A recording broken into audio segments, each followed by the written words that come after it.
Fala, galera! Estamos aqui mais uma semana voltando com o seu Buzzer Beater semanal. Uma vez por semana a gente está comentando aqui a bolha da NBA. A NBA voltou, o Buzzer Beater voltou com a corda toda, regrado, pegando fogo, né, Felipe? On fire. Fire. Tá pegando mais fogo do que o melhor jogador da NBA, o senhor MJ Warren. MJ Warren, até mudamos o nome dele. Warren. Não, a gente não tá mudando, tá revelando o primeiro nome, que o Michael Jordan se chama Michael Jordan em homenagem a MJ Warren. Ah, entendi. Acho que vai ter uma segunda temporada aí de The Last Dance. Né? Exatamente. É The First Dance, a primeira temporada do melhor jogador da história de uma bolha da NBA durante uma pandemia de coronavírus. Bom, hoje a gente vai comentar bastante coisa aqui, porque aconteceu muita coisa nessa semana. Nem parece que faz uma semana que a gente estava prestes a começar a NBA, de voltar a NBA, mas agora tá pegando fogo, tá todo mundo vencendo todo mundo perdendo pra todo mundo, e quem não tá perdendo e vencendo não tá empatando porque não tem empate no basquete. Então tá sendo sempre essas duas opções. Tá um baita campeonato de videogame, né? Vários... Exatamente. Tá bem peladão, não relacionado à nudez, mas a rachão em quadra, porque parece que ainda não tá todo mundo no ritmo que tinha que estar. Então, sempre acontecem jogos absurdamente maravilhosos, eu acho, no quesito de como que eu posso falar? No quesito de imprevisibilidade. Essa é a palavra que eu estava procurando. Opa, até dando uma olhada nos jogos, parece até que os times não estão jogando a defesa como habitualmente jogariam, né? Tá todo mundo partindo pra cima, um baita rachão mesmo. Baita rachão. Tá legal pra caramba. Eu concordo que pode não ser o melhor jogo de basquete do mundo, mas eu acho que tá sendo um dos jogos mais legais de se acompanhar do mundo, né? Isso é importante. E uma coisa legal é que sem a torcida, não é tão legal não ter torcida, mas sem a torcida a gente acaba ouvindo bastante dos sons da quadra, né? Dos caras gritando e tudo. Exatamente. Bom, Felipe, deixa eu pensar. Tô pensando bastante, né? A gente normalmente devia pensar antes de começar aqui. Vamos lá, Felipe. Antes de mais nada, antes de entrar no assunto, vamos trazer uns recadinhos, né, Felipe? Ah, claro, os recadinhos que a gente sempre precisa trazer para lembrar as pessoas que existe muito mais coisa do que simplesmente ouvir o podcast. Tem outras interações que a gente adora aí de vocês, então, para qualquer pessoa que está ouvindo aí, seja por qualquer agregador, lembre-se que a gente está distribuídos em todos os agregadores possíveis aí, então se está ouvindo em um que você não costuma ouvir, prefere por outro, fica tranquilo que a gente está lá. E aproveita também para seguir, curtir, se inscrever no podcast para receber as atualizações de toda vez que a gente publica, né, um programa novo. E quem quiser também conversar com a gente, mandar um comentário, pode mandar para o nosso e-mail, buzzerbeaterbr@gmail.com. Pode interagir com a gente nas redes sociais. A gente tem o Twitter, que está sempre bombando. A gente tem o Instagram, que está sempre com as artes maravilhosas do Heitor Facini. E também, para quem quiser acompanhar, a gente tem um outro podcast chamado Fim da Política, também distribuído em todos os agregadores, em que a gente fala de sociedade, de esporte, de política, de vários assuntos, sempre com essa cola do esporte, não necessariamente sobre basquete. Então, vai lá e acompanha a gente, por favor. Bom, essa semana a gente, no Fim da Política, só para falar um pouco também, a gente falou sobre o título do Defensor do Uruguai, que foi no meio de uma ditadura, e foi um título que contraiu todas as expectativas. Primeiro título que não foi de Nacional em Peñarol, e no meio de uma ditadura sangrenta, com os jogadores sendo perseguidos pela ditadura. Vale muito conferir. Toca um trechinho pra galera ouvir agora, Felipe.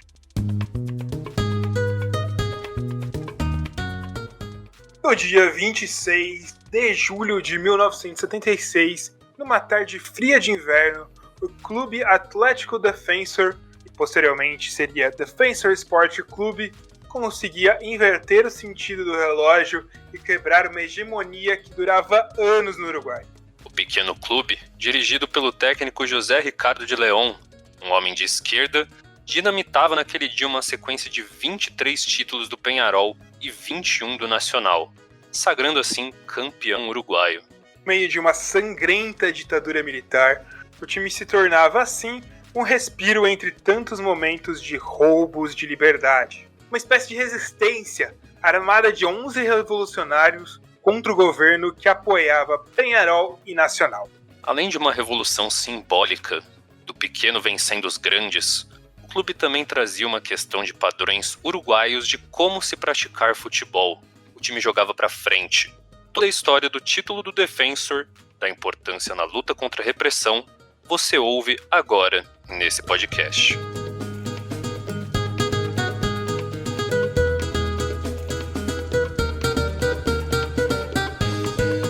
Bom, Felipe, sensacional, né? Vamos lá pra NBA, que é o assunto desse podcast. Vamos começar falando do melhor jogador da história da NBA? Da história da bolha, como você mencionou no começo. Olha, tô quase achando que ele já tá ultrapassando, tá estourando a bolha. Tá passando desse status, né? Faz sentido. Quem iria imaginar que uma semana depois da volta da NBA, a gente iria discutir e falar muito sobre T.J. Warren, Felipe?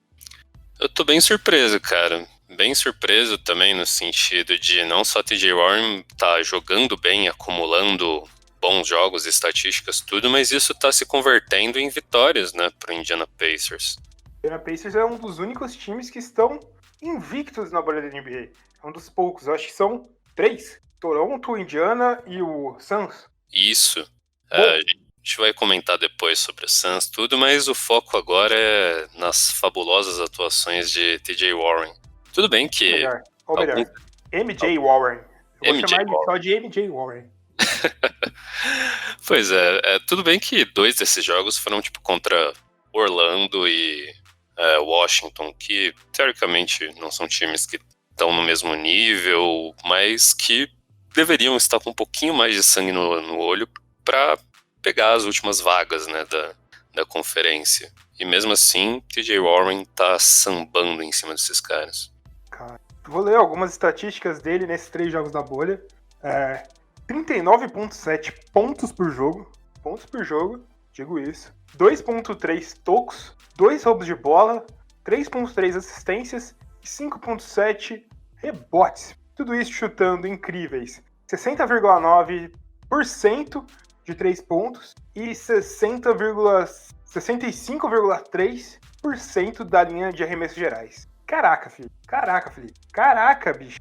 Eu nunca imaginaria que T.J. Warren, que vale ressaltar, não é um mau jogador, tá com 19,7 pontos de média, mas, cara, é incrível o que ele vem jogando, né? Isso, e suplantando as necessidades desse time de uma maneira diferente, né? A gente achava que ia ser bem difícil, sem o Saboninho lá, que tava tendo uma temporada incrível, mas o T.J. Warren tomou a responsabilidade até acima de outros jogadores que a gente esperava, né? Um Oladipo da vida. E sem falar no primeiro jogo contra a Filadélfia, que ele meteu 53 pontos, bicho. Filadélfia era Deus, né? Filadélfia era Deus. Num baita jogo do Joel Embiid que, tipo, foi esquecido por causa dessa atuação dele. Exatamente, bicho, exatamente. E, cara, não é só isso, né? Além dos que você citou, tá sem o Saboninho também jogou esse jogo sem o Brogdon. Tanto que os irmãos Holiday jogaram esses jogos. Tanto o Aaron quanto o Justin são, respectivamente, o segundo e terceiro melhor irmão Holiday da NBA. Não precisa dizer porquê, né? Porque o melhor é o Drew. Por uma boa margem atualmente. Exatamente. Mas, tipo, a gente tem que falar do T.J. Warren algumas coisas que, por exemplo, essa é só a segunda temporada que o T.J. Warren começou a ter uma quantidade consistente de arremessos da linha de 3 pontos, Felipe. Sim, com certeza. Antes, em média, ele tinha mais ou menos 1,5 arremessos por jogo. Temporada passada subiu para 4,2 no Phoenix, e nessa no Indiana ele subiu para 3,2. Ele tá com uma carga mais elevada disso, tanto que no primeiro jogo ele arremessou 12 bolas, no outro ele arremessou 6 bolas contra o Washington, e no outro ele arremessou 5 bolas contra o Indiana. Mas, bicho, tinha um certo momento desse jogo. Não, contra o Orlando. Tem um certo momento desse jogo contra o Orlando que ele tava com 100% de aproveitamento do field goal. Em 7 arremessos tentados. Tipo, é muito arremesso tentado pra estar com 100% de aproveitamento. Eu acho que, inclusive, esse é o principal destaque dessa volta, né? Ele não tá simplesmente, tipo, sendo o cara que tá puxando a bola porque, não, eu tenho que fazer tudo aqui, eu vou tentar ganhar no volume só de arremessos. Ele tá matando, velho. Ele tá sendo absurdamente eficiente nas jogadas. Exatamente. Tipo, ele tá voando. Ele tá voando, bicho. Voando. Parece uma temporada de scorer nato. Parece uma temporada de Kevin Durant. O jeito que ele tá jogando. Até a gente falou desses arremessos de 3, ele tá, nesses últimos 3 jogos, com 60,9% de aproveitamento da linha de 3, 65% da linha de field goal, 90% dos passes livres. É muita coisa, Felipe. Cara. Muita coisa. Muita coisa, Felipe. Tipo, não tem muito o que explicar. Não tem muito o que explicar além disso. Sim, vamos ver como é que isso se desenha contra outros times fortes que estão nessa bolha, mas a priori, cara, a gente pode ver esse Indiana realmente, tipo, partindo pra cima pra pegar um mando de quadra da maneira que tá. Ainda mais que Boston e Miami fazem parte desses times que estão oscilando entre as vitórias e derrotas.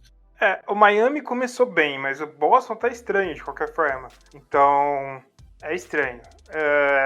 O que tá acontecendo? O Indiana tem algum porém. A gente nunca viu esse Indiana jogando junto, de certa forma. O Indiana sofreu com tantas lesões durante a temporada que o time mudou muito. Então, acho que poucas vezes a gente não vai conseguir ver o Indiana com todo mundo disponível, mas a gente também não vai saber como esse Indiana com pouca gente disponível vai conseguir funcionar. Pois é, cara. E a gente tem que contar também que playoff é uma história completamente diferente. Tem esses jogadores que podem até estar mal e até testando, alguns times testando formações nesse momento, até porque não tem tanto a perder, mas no playoff a falta de experiência de um line-up pode pesar, né? Exatamente. Eu acho só que a gente, de qualquer forma, a gente vai ter que tomar cuidado, né? Porque são 3 jogos, é uma amostragem pequena, mas o Indiana tá sendo bem mais relevante do que eu imaginava. Pois é, cara, com certeza a primeira rodada lá dos playoffs vai ser um pega pra capar imenso. Com certeza. Na série que o Indiana tiver. E é o que a gente falou no último podcast. Vale mais você conseguir uma posição melhor por conta do chaveamento do que pelo próprio mando de quadra em si, né? Uhum. A gente tem que levar em conta bem isso, porque a gente tem que pensar se vale realmente a pena, se vale realmente a pena correr atrás disso, desse mando de quadra, ou se vale você descer para uma posição abaixo para enfrentar um matchup melhor. É algo que tem que ser visto agora, porque tem muita gente correndo atrás disso, saber se eles realmente vão correr atrás mais perto para melhorar esse chaveamento, porque a gente vê muito time mal e muito time não ligando para esses confrontos que estão tendo agora.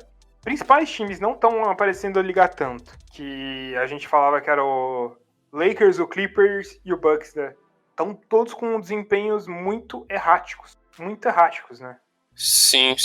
No final das contas, principalmente Lakers e Milwaukee, não tem por que ligar muito, né? Eles até já garantiram. A primeira posição, né?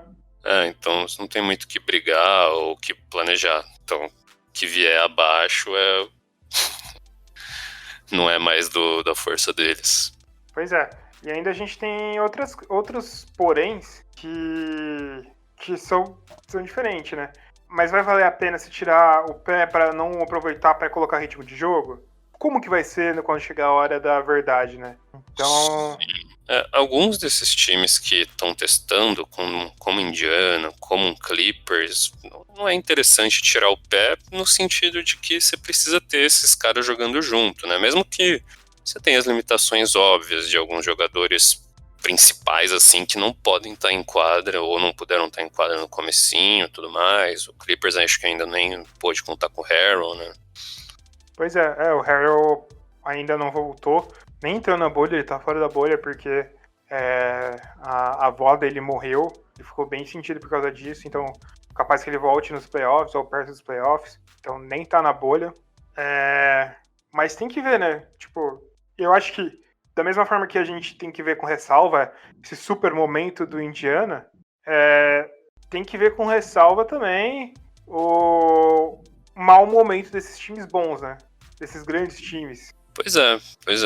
Até porque esse bom momento pode engatar, continuar nos próprios playoffs, né? E aí vira um problema para esses times e vira um deleite pra gente, porque a gente vai ver duelos ainda melhores nos playoffs, no sentido justamente que você falou antes, da imprevisibilidade, né?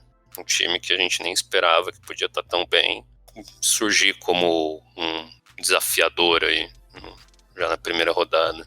Exatamente, porque eu acho que uma coisa que tá contando muito nessa bolha é esse momento e esse entrosamento. Não duvido nada de ter algum time de oitava colocação que...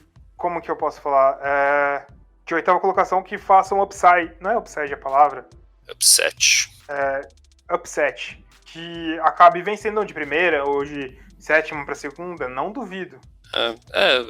É o que a bolha proporciona, né? Você tem tantos fatores anteriormente que pesariam para o time que tá lá na continuidade, mas lá em cima, fez uma grande temporada contínua, e ainda ter o mando de quadra, que naqueles momentos era tão importante. Com essas vantagens extra-quadra minando, aí vira só o que tiver em quadra, né, cara? E o time mais entrosado acaba ganhando. Mas é justamente isso, cara. Eu acho que a bolha acaba proporcionando bastante isso, né? Quando você tem uma temporada regular corrente, em que esses times mais fortes têm essa sequência, tudo, e até se você tem uma posição alta, acaba influenciando no fato de você jogar mais na sua casa, acaba importando bastante. Você tem uma vantagem real, né? Que até vai pro extra-quadra. Agora, na bolha, isso basicamente não existe. O que acontece é na quadra, e o time com melhor entrosamento acaba sendo, tipo, até tendo uma vantagem na continuidade do campeonato, né? Então. Tem que entender o que vai acontecer daqui pra frente. Porque é momento. Um time que já se acertou melhor, um time que já tá mais entrosado, pode sair bem nesse momento. Porque a gente vale lembrar no início das temporadas, por exemplo, que a gente tem que lidar isso muito como início de temporada. Tem times que entram muito bem e depois acabam caindo. Que teve uns 2 anos seguidos que o Clippers liderava e caía. Tinha o Grizzlies liderou, aí depois foi embora. Então tem que tomar cuidado, tem que esperar e entender o momento. Da mesma maneira que times que não estão tão bem, até contenders, se ajeitam no meio da temporada, né? Exatamente. Bom, Felipe, a gente tem que falar, entretanto, sobre um time que tá bem, e eu acho que isso é muito mais do que momento, que é o Toronto Raptors. Cara, eu tô besta de ver como esse time tá encaixado. Isso é um time de verdade, cara. Cara, é muita opção. Deixa eu abrir o roster deles aqui, mas são 7 jogadores de rotação, cara, que você não consegue classificar quais são os titulares, quais são as reservas. Porque todos são de nível elevadíssimo. Eu digo, Siakam e Lowry são titulares. De resto, meu amigo, o Toronto Raptors tem jogador que pode entrar e sair do time tranquilamente. Sim, cara, não, a versatilidade é impressionante. São jogadores que podem, inclusive, tipo, tomar parte no jogo nos momentos que realmente necessita, sabe? Tanto que, se eu não me engano, no último jogo, quem realmente pontuou foi o próprio Van Vliet, né? Então, sim, é um sistema que o Nick Nurse construiu que é bonito de ver. Eu acho que teve uma jogada aí que meio que viralizou, que o pessoal compartilhou, que é o eles trocando passes até chegar num jogador livre pra pontuar tudo, e a bola passou na mão de todo mundo, e de alguns mais de uma vez, até realmente funcionar e achar a melhor posição. Tipo, é um jogo muito inteligente, cara. Exatamente.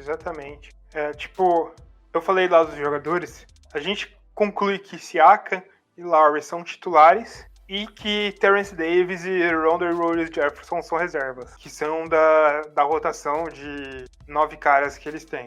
Mas, cara, entre OG Anunoby, Fred VanVleet, Serge Ibaka, Norman Powell e Marc Gasol, vocês conseguem montar várias formações distintas, dependendo do momento do jogo, dependendo da necessidade do time. Cara... Dependendo do adversário. Então, é muito bem montado esse time. É um elenco encaixadinho. Porque, tanto que você olha no Basketball Reference, você tem o Marc Gasol, que teve 37 jogos começando. Teve o OG Anunoby, que teve 64 jogos começando. Esses dois foram normalmente mais titulares. Mas você tem também o Serge Ibaka, com 27 jogos começando. O Norman Powell, com 23 jogos começando. E o Fred VanVleet, com 50 jogos começando, também foi mais titular.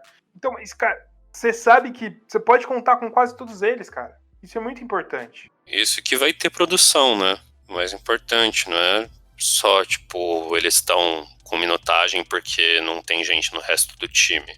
É porque os caras também realmente estão engajados e produzindo e, assim, sinceramente, quem ainda acredita que o Toronto só era um time bom porque tinha Kawhi, pelo amor de Deus, meu amigo. O time é melhor sem o Kawhi, cara. Sim. Não que necessariamente se o Kawhi estivesse nesse time, o time não estaria tão bem ou melhor. Mas o time desse ano é melhor do que o do ano passado. Sim, mais consistente, um jogo coletivo muito melhor. Você pode ter alguns jogadores que se destacam mais em algumas qualidades individuais ou para pensar em ganhar prêmios, coisas do tipo, mas no final das contas é um sistema, né? Tipo, basicamente o que a gente pensava nessa corrida de tantos anos do Spurs durante a liga, né, durante o decorrer da última década, das últimas décadas. O Toronto é o novo Spurs, isso é certeza absoluta. Sim, e Nick Nurse é um puta treinador, cara.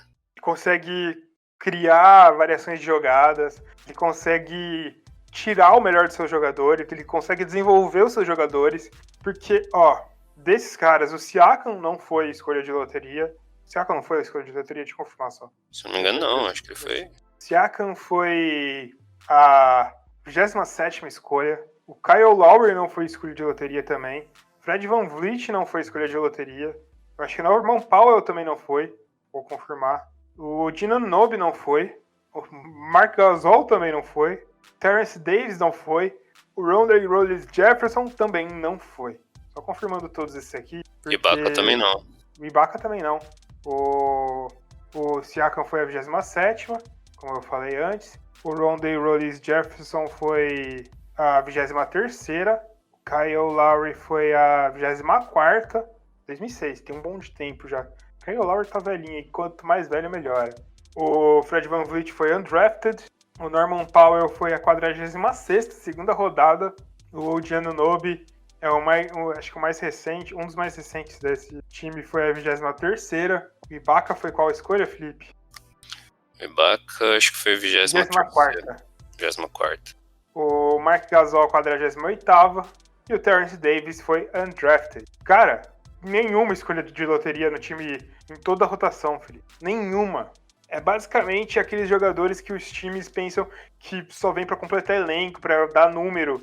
Esses são os jogadores que compõem esse elenco do Toronto Raptors. Tem noção disso? E não é questão de, tipo, dar certo por sorte, sabe? São caras, alguns desses caras, tipo, estão na liga há um bom tempo. O caso do Lowry, do Gasol, do Ibaka, alguns são mais novos, mas, tipo, trabalharam igual uns cavalos para chegar no status que tem hoje. Então, tipo, o perfil dos jogadores acaba também, tipo, traduzindo muito do que é o time, né?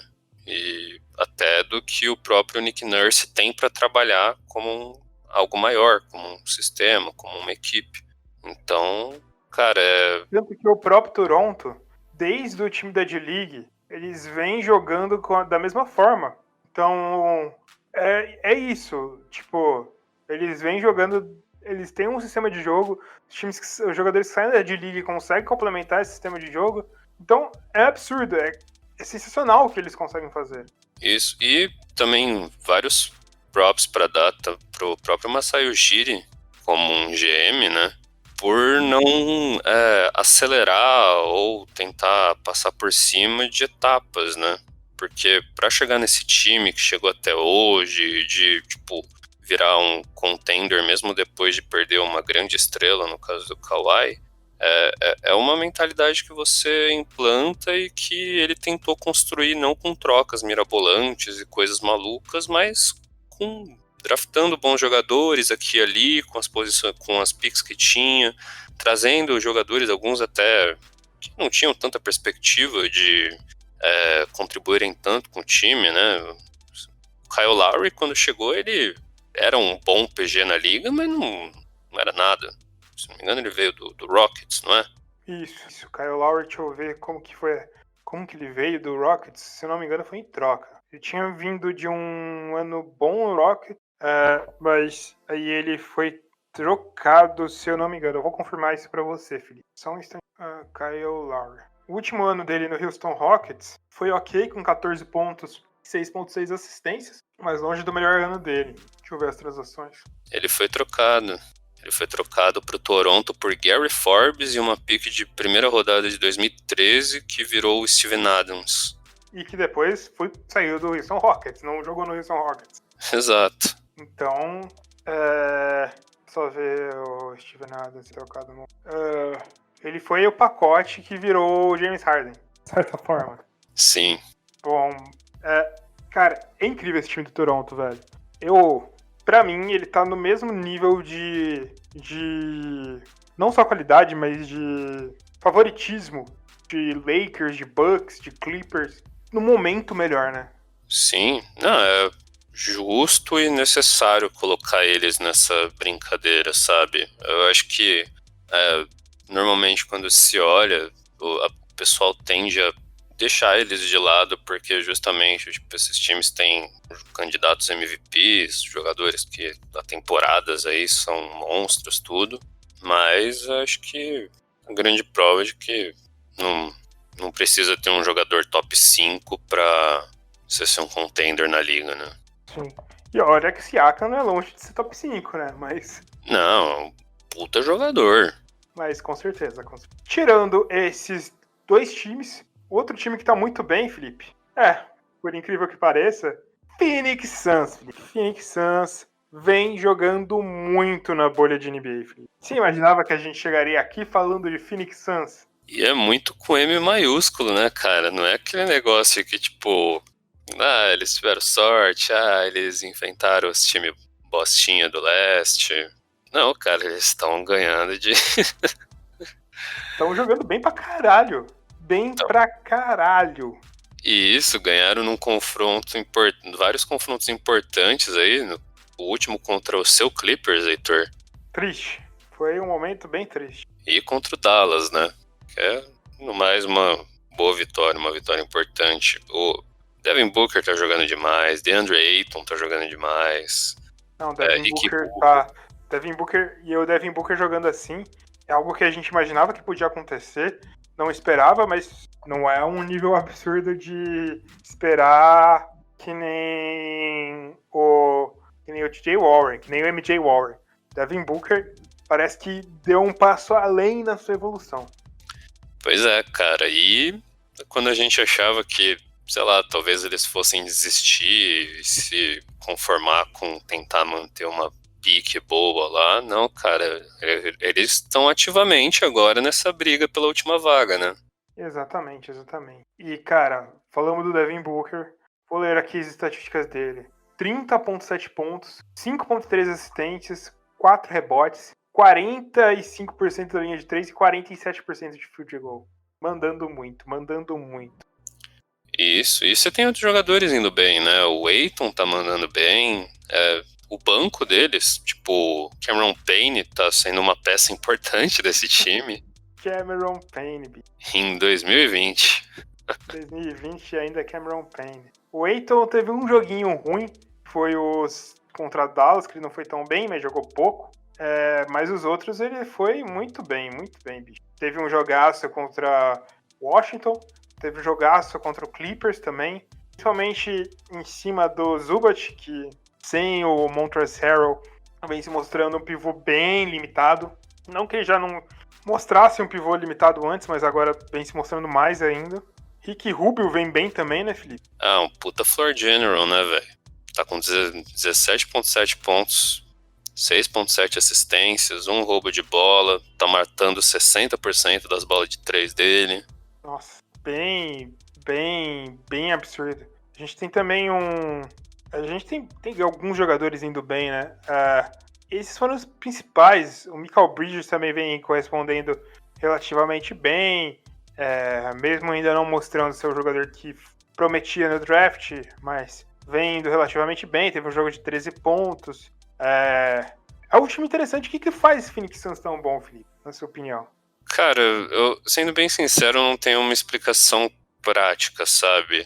Eu acho que talvez por ser um time que apostou nesses valores jovens no time titular, né?